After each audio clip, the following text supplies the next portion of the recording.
Welcome everyone to KREM 2 Plus. My name is Mark Hanrahan. We have a special guest joining us today. That's Leigh Veidman, head coach for the Spokane Velocity. Leigh, thank you for being here. First off, congratulations on another emotional win on Sunday night. How's that been for you? The last 2 weeks have gone to penalty kicks, and you guys have pulled it out. Yeah, I'd say certainly the win this Sunday was a lot more emotionally draining. Yeah. It certainly took me the past 24 hours or so to recover mentally, physically. Even though I didn't play, I was exhausted yesterday, so I could only imagine how the players are feeling, but ecstatic for the team, really proud of the team and more so the city. And holy cow, your goalkeeper just coming up huge. Yeah, he's been fantastic. Penalties are the flip of a coin, really. You do homework on the opposition. They have tendencies to choose a side, types of technique. But all that homework sometimes just comes down to the keeper's intuition, and Carlos has been huge in that department. Yeah, let me ask you about that a little bit, because it seems like you kind of have to try to anticipate, but you're really almost making a guess as to which direction the ball is going to go. Yeah, I'll give you one example. So the penalty save last week where he stood down the middle, the player that took that penalty went to Carlos's left a lot and down the middle. So they were his two favorite spots. The same guy actually took a penalty in the game. He went to Carlos's left. So in the penalty shootout, he faced the same guy again, and the player has a decision to make. Do I go the same way or change? So based on our homework, the other place that player liked to go was down the middle. And if you know soccer, for a keeper to stand down the middle like that takes an incredible amount of bravery. And Carlos made the decision to do so, and it paid off. Holy moly. Yeah. My goodness. All right. So looking ahead now, one Knoxville SC. You play them on Sunday. I think you faced this team twice before this season, correct? One match ended in a tie, and the other one they ended up winning. Yep. What's the philosophy going into Sunday? Yeah, it's an interesting one because most teams, just speaking from this year's experience and last year's experience, they tend to tweak and change a little bit how they approach the game based on how they play in the regular season. So we, of course, do our homework on one Knox. We look back at our last two games, what did they do, tendencies, trends, where could we have been better? But sometimes you go into these games and they flip the script on it and they do something completely different. So we've got to be very adaptable, but we're also going to do our due diligence and seeing what that last game was like. And it wasn't too long ago. So they tend to have a pretty clear style of play. But like I say, we may see a different style. Yeah. What's the week look like for you guys? Do you guys get Monday off and then you get back into things, or what's this week look like for the squad? Yeah, I tend to like 4 days practice leading into a game.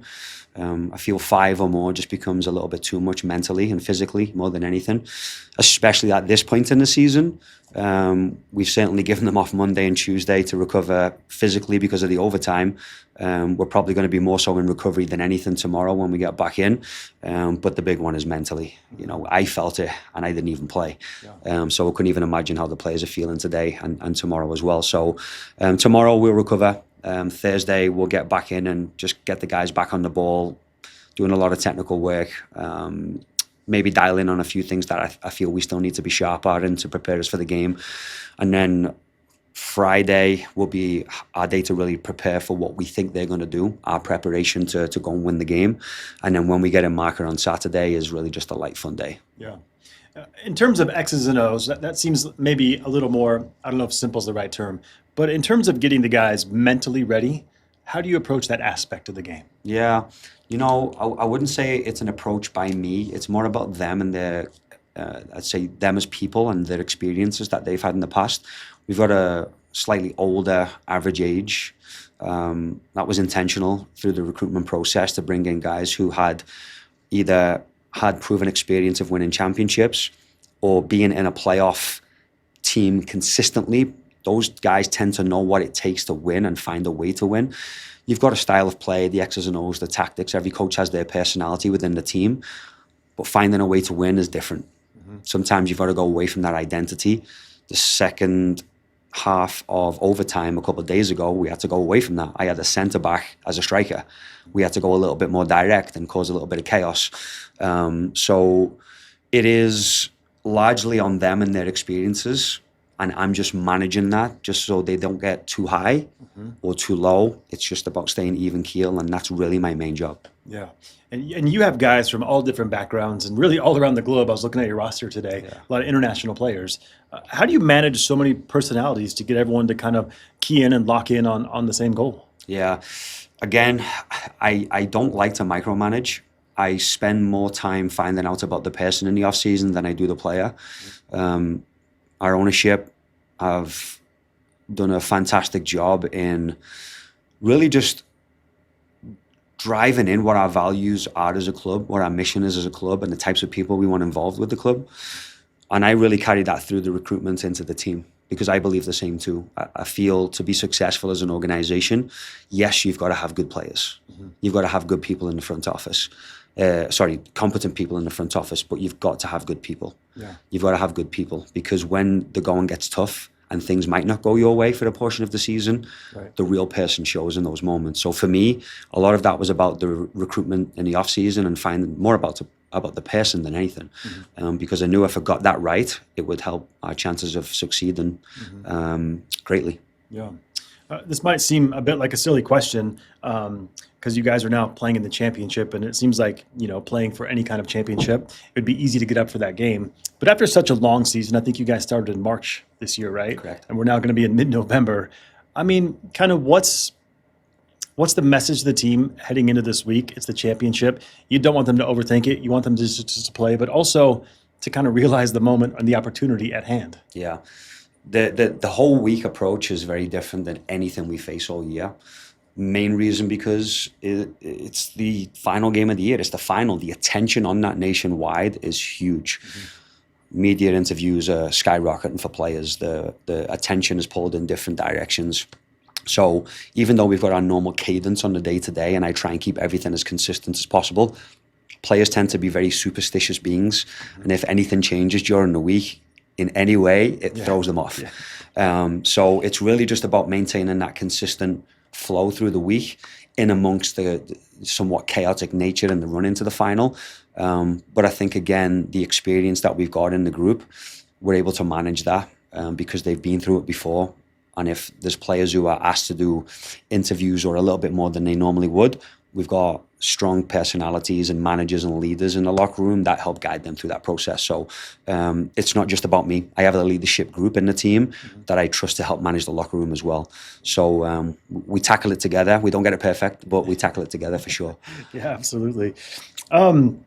Let's talk about the success of the club thus far, because we're 2 years in, right?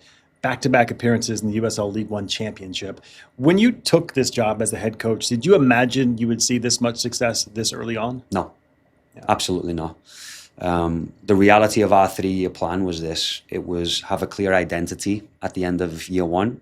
So you were sitting in the stadium at the end of last year and you could say that's a Spokane-Velocity team.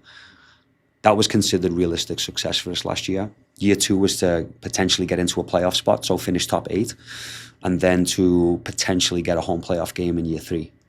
So that's the reality of how hard it is as an expansion team in alignment with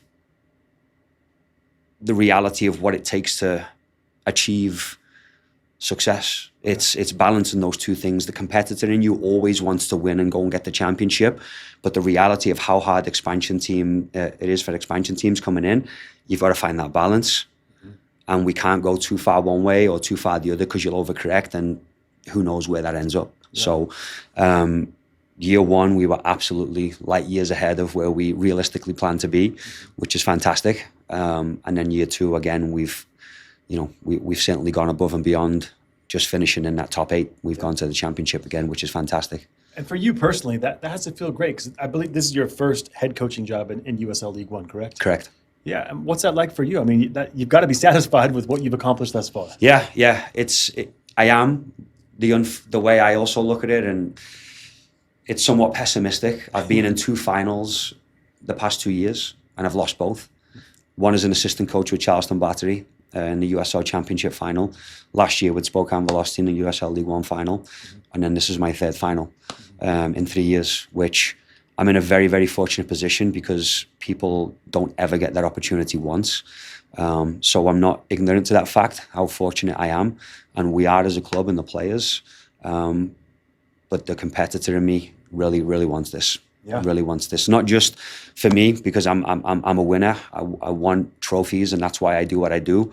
But it's for the city, it's for the players, it's for the fans, it's for the community, because what they've poured into this club in this past 2 years. I mean, if you saw the game on Sunday, you saw the energy, the excitement, you saw people who'd never met hugging it out because we won the game. You know, it's that's the love and camaraderie and the togetherness it's brought to the city, which is much bigger than a game of football. Yeah, I mean, sports can do that, right? It's a live, unscripted drama that just brings people together and they rally behind. For exactly. Sure.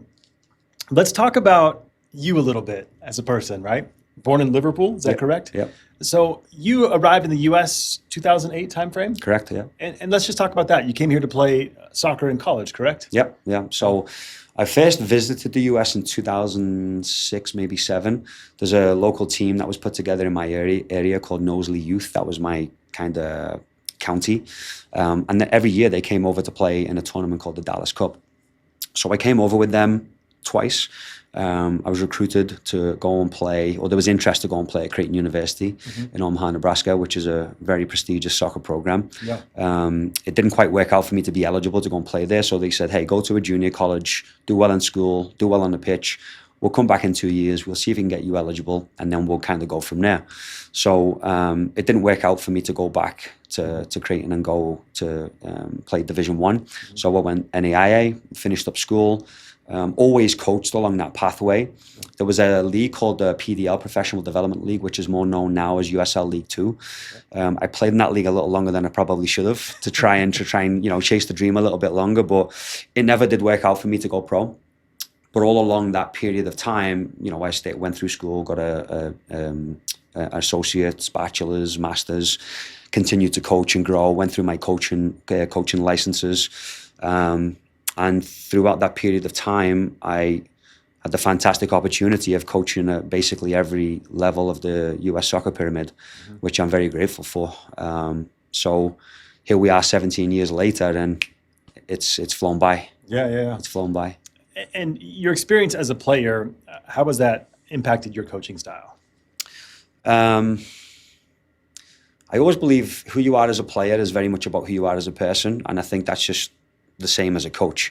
I think I made a lot of immature, emotional mistakes as a player that now, if I was a coach and I look back at that now, I have a lot of grace for my coaches back then, because how they handled me and those situations I thought was fantastic. I wore my heart on my sleeve and I was passionate about the game. So I'm very thankful for my coaches in the past who guided me through some of those scenarios as a player, but it came with a lot of success as well for the programs that I played a part in, and a lot of that is down to the coaching staff that I worked with. But I think it's taught me a lot about management, because I was always a leader naturally, which then bled into coaching, and now has bled into me being a head coach for the past 2 years and being where we are today. We kind of touched on this a bit already, but I want to revisit it in terms of forming your roster.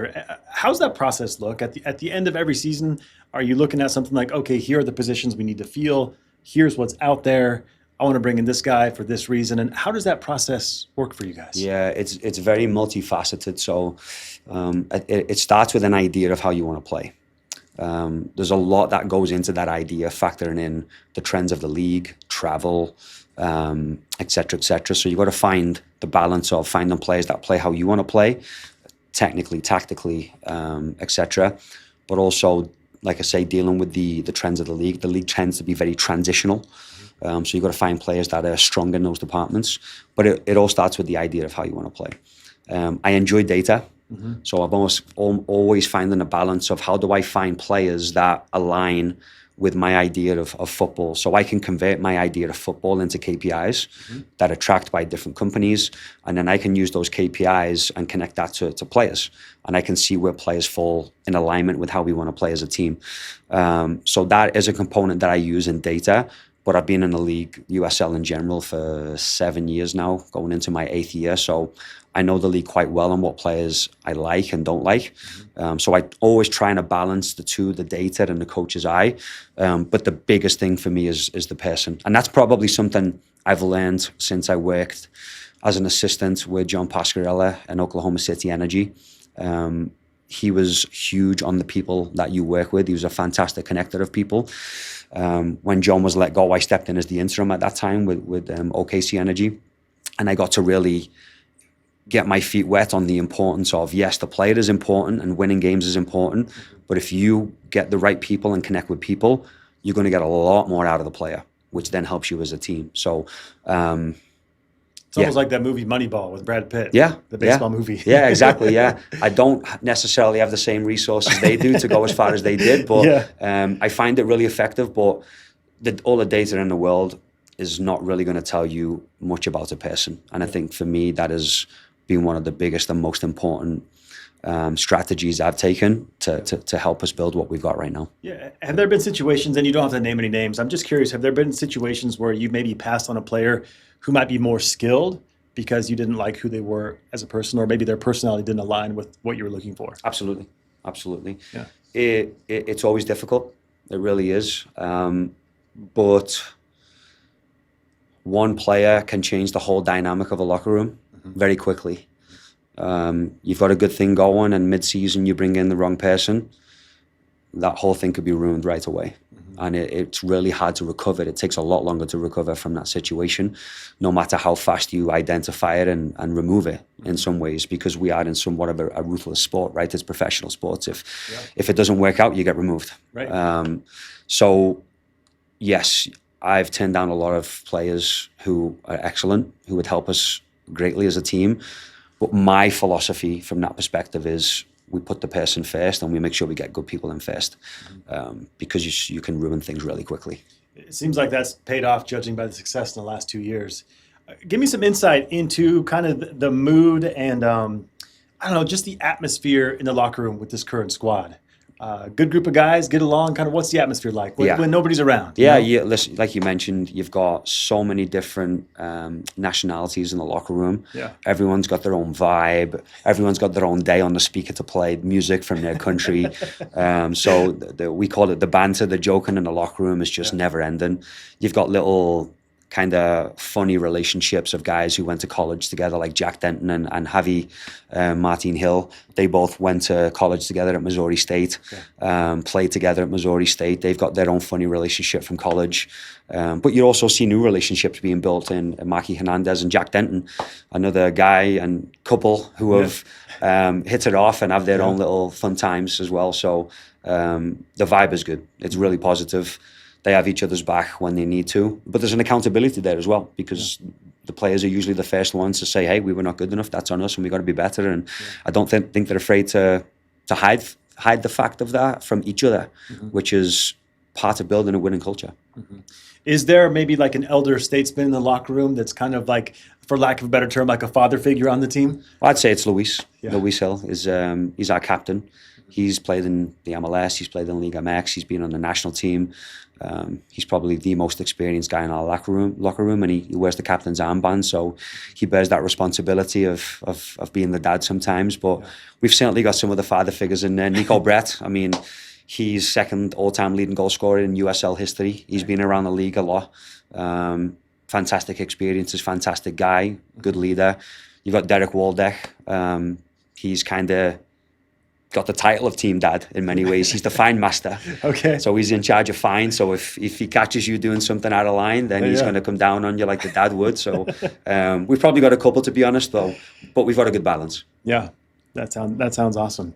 Let's talk about you a little bit more, Leigh, for the viewers watching at home. When you're not involved with soccer, which is maybe a couple months out of the year, well, probably not even that much, but when you're not actively coaching during a season, what do you do for fun? I go to the mountains where there's no cell phone signal, get away, get in nature, get some perspective. That's for me where I just don't think there's any more humbling feeling than being out in nature where it's silent, there's no people around. You've just got your own mind and endless places to wander and amazing things to see. So that's for me where I get my peace. Like skiing or just kind of hiking up in the mountains? I do a bit of everything. I love the outdoors. I love skiing, hiking, camping when I can. Yeah. You name it, I get after it and try and get out there and enjoy it when I can. So it's never that easy, like you say, with the schedule, but certainly in the off season, I like to get out there and if I can, go and ski and enjoy what I can. Do you ever get back to Liverpool much these days? I do. I wouldn't say much, but I try and go home once a year for Christmas. That's typically the best time because everybody's off work. Everybody's available, which is nice. I'm available, which works out perfectly. So it's really a good time to get back. It's Christmas. It's fun season. You know, everyone's in a good mood. And then I'd say roughly around June, July, I try and get my family out here. So they get to see a little bit of Spokane and enjoy what I enjoy in the summer, the mountains, the lakes, the weather, etc. They get to see some games, which is always fun. So getting home is always nice as well, though. It's nice to get home. What do you miss most about home? Yeah, it's a funny one, you know, because I miss it. But when I go home after about 2 weeks, I'm like, I've got my fix. I'm good. I've seen family. I know everyone's good. I know everyone's safe. I want to get back to my own independence and doing things what I want to do in my own time. Because usually when you go home, you're on everyone else's schedule, right? So it's always fantastic to go home and see the city, go to a Liverpool game, just kind of live the old life that I used to live and see family and friends. But it's always a fun time to go back. Yeah. Let's talk about kind of soccer in the U.S. It seems like it's maybe having a bit of a moment. I mean, it's been having one for a while, but it seems like things are, for lack of a better term, I guess maybe improving, right? On the international stage, where it seems like people are taking soccer in the U.S. more seriously than perhaps in the past. I know it seems that way at the youth level. My daughter's playing in club soccer.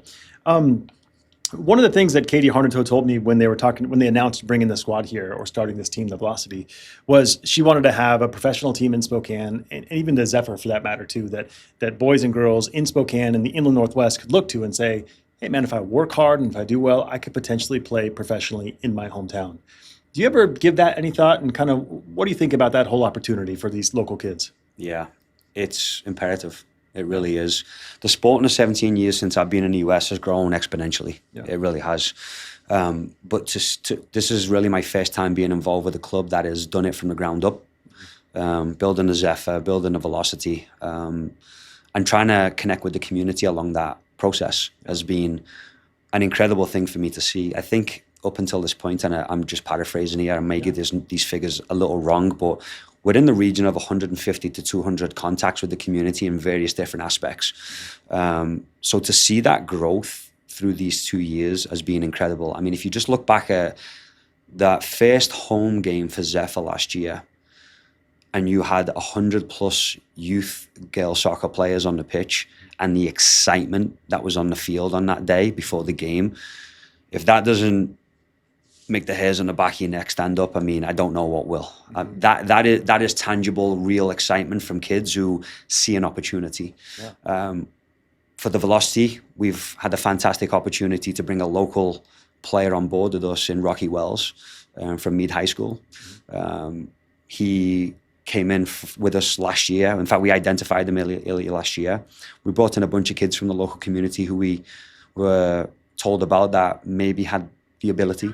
So we brought a couple in and had them train with the team, and Rocky was somebody that really stood out to us, and we decided to award Rocky with an academy contract. I believe it was at the start of this year. He trained with us for a whole year last year and got nothing out of it. Yeah. So it was really cool to offer Rocky that at the start of this year. It was a whole cool occasion, surprised his family, surprised him in front of the team. So to give back to the community from that perspective, to give back to the coaches in the community who are working really hard to develop players, and to see that there is a pathway for players to get to the pro level from the Spokane community is everything. And this is something we're going to continue to do. Now, it's not something we give away for free. Becoming a professional player is very difficult, and you've got to earn that right. But we're actively continuing that process, and I think it's important to do so. Yeah. So speaking of Rocky Wells, what's the process look like for him to? You awarded him with a contract, an academy contract. For folks who are not familiar with that, what does that mean, an academy contract? So an academy contract essentially gets Rocky in our environment on a day-to-day. He is treated as a professional player. Yeah. He gets all the bells and whistles as a pro would, but he's not paid. So basically, he comes in that environment, he's treated like a pro, he gets to develop and grow and train every day with the pros. He gets to be on the bench at home games, so he gets to experience game day environment. He doesn't travel for away games. But if it does not work out for Rocky to become a professional player, he never received anything from us financially, so he can still go and play college. Okay. So he's still NCAA eligible. So outside of being paid and receiving funds from us, he's treated like a pro player. So it really sets him up for success because he's on a development pathway to become a pro. But if he's not quite ready, that's okay. Because now he can go off to college. He can have the experience of college, get his education, which is the most important thing.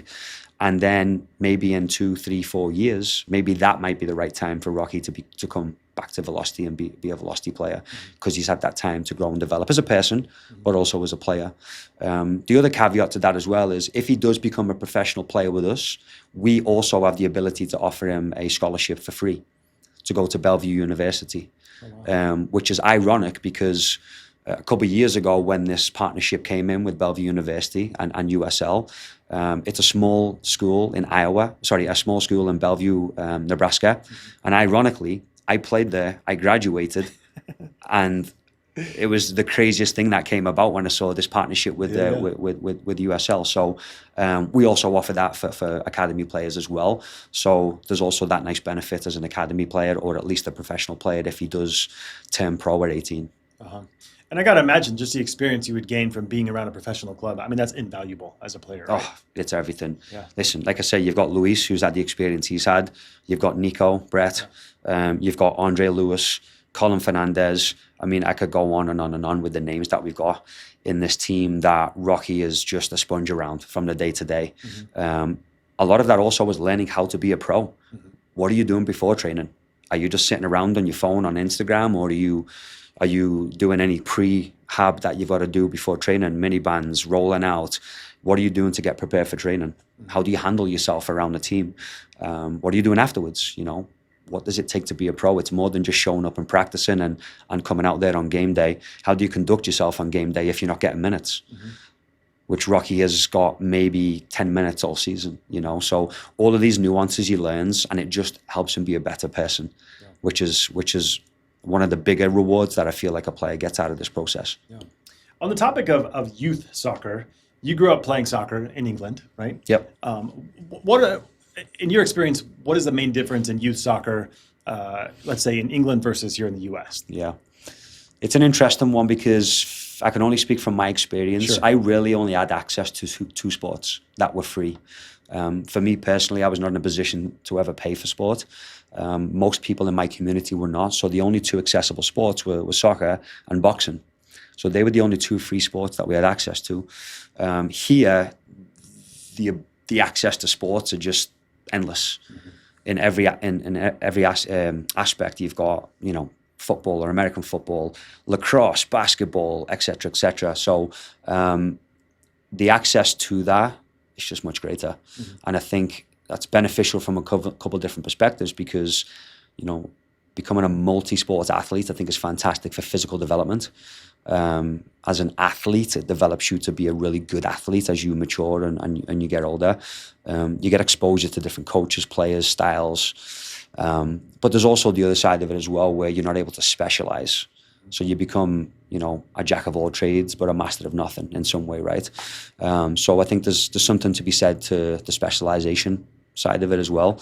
But I think at least from my perspective, I often see US-based athletes are real athletes because of all the sports that they've played.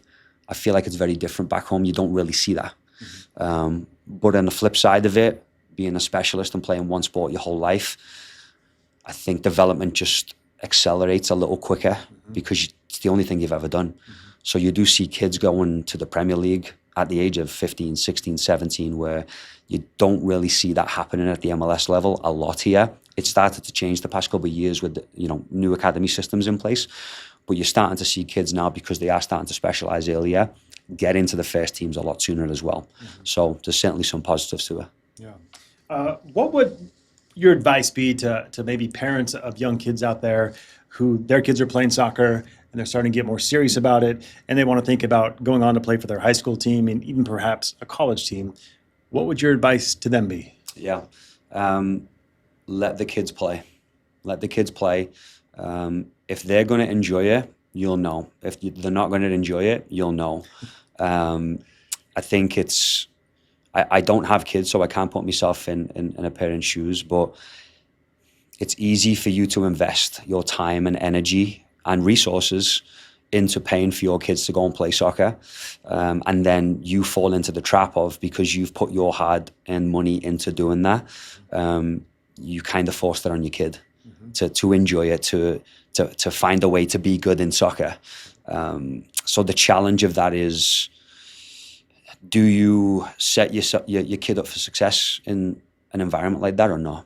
Mm-hmm. And I think only you as a parent will know whether your child does enjoy that or not. So I think the biggest thing for me is let your kid go and play, be free, and the kid will tell you whether they're having fun or they're not and liking it. Yeah, it's kind of hard. I mean, just speaking from experience, because like my daughter, for example, started out in SYSA, which is like just a youth soccer organization in town where anybody can play, and then she kind of wanted to go farther with it, so she signed up with the Spokane Shadow, it's called now, a club soccer team, and I think it's certainly better competition, right?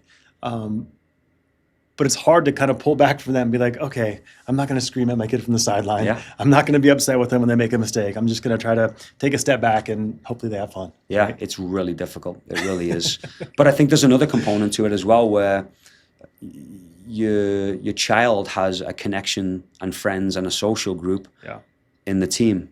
And pulling a child away from that, or being that parent on the sideline in front of the other players on the team, what persona does that give your child? What persona does that put around your child to their friend group in the team? Yeah. Does that negatively affect them? Are they viewed differently or not? So it's a really interesting dynamic. You probably have a whole different podcast on this thing, but I think it's super important that kids go out and play. They go out and play. If they have fun, they'll probably develop and grow and be better at the sport naturally. Yeah. But I think there's a certain part of it where, I think there is a positive to some resistance. I think resistance is important to grow and develop and improve at something.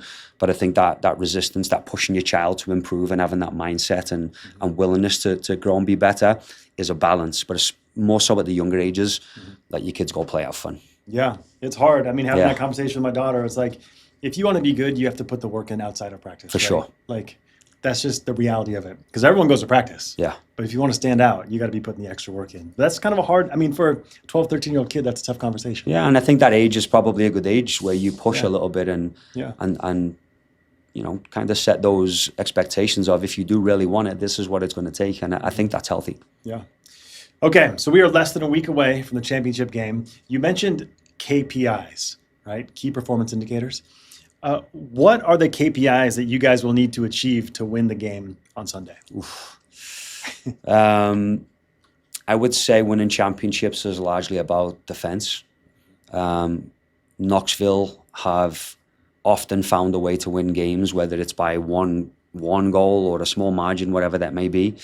They won 1-0 against us when we went to their place. They won 2-1 in the semi-final game, if I remember correct. So they've had small margins. So for us, it's important to make sure that we get our defensive KPIs right and we keep the goals tally to a 0, keep the shots tally as small as possible. I think if we focus on those couple key details, we'll give ourselves a good shot. All right. And finally here, give us a little bit of insight. What's the pregame speech like before the championship game? Have you thought about that at all yet, or is that kind of a game time thing for you? It is. It's a game time thing. It usually comes from the heart. Sometimes it makes no sense. Sometimes it makes great sense. But I usually get a couple side eyes like, what's he talking about?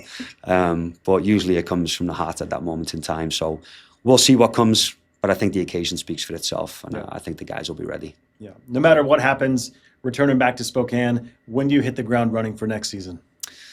Right away. Right away. I mean, recruitment has already started for next year. So the time off doesn't really happen for me. I'm also building a staff for next year. So I'm sure once I get most of that taken care of, there may be a period of time that I'll be able to take a little break, but I don't know when that is yet. Okay.